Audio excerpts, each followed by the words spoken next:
בוקר טוב חברים, שוב יבגני בערוץ שלי, ואני רוצה לספר לכם היום ממרכז זיו קצת על שכונת נווה שאנן.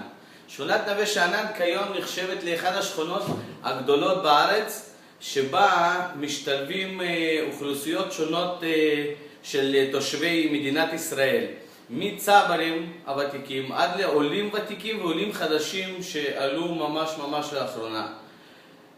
וגם שכונה משלבת בעצם בנייה שונה גם מתחילת המאה הקודם וגם במהלך המאה שעברה, של בניינים גבוהים עם מעליות, נופים, מרפסות, עד השכונות החדשות שנבנו ממש לאחרונה. מה שעוד אני רוצה לספר לכם היום זה על השילוב המדהים שאני ראיתי פה בחיפה בזמן שהגעתי הנה ממרכז הארץ.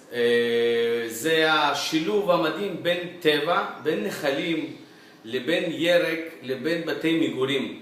וזה משהו מדהים לראות, ואני מזמין אתכם בשבת הקרובה או בכמה שבועות הקרובים כן להגיע לחיפה, כן להגיע לנווה שאנן ולעשות איזשהו מסלול הליכה קצר של שעתיים בלבד, לא עם משפחות עם ילדים, אבל ברגל עד שעתיים בנחל זיו ונחל רמז.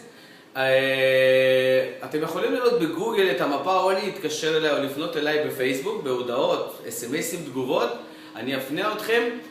אתם תוכלו לראות במסלול הקצר הזה של שעתיים בנחלים של חיפה את הירק היפה שיש, שהוא משתלב בצורה יוצאת דופן עם הבנייה החדשה והישנה.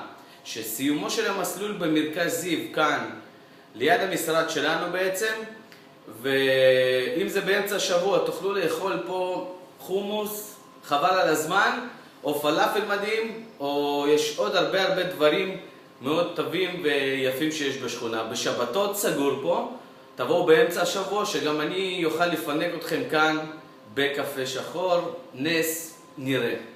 חברים, תודה רבה שצפיתם, ובתוסף קטן אני רוצה, לפני שאני והצוות שלי יוצאים לאירוע שבועי שלנו, להזמין אתכם גם כן לבית פתוח של צוות VIP בשכונת רמת הנשיא ברחוב שונית. אתם מוזמנים להגיע. חברים, שלום לכם מחיפה, שיהיה לכם שבת שלום, באהבה רבה יבגני. ביי ביי.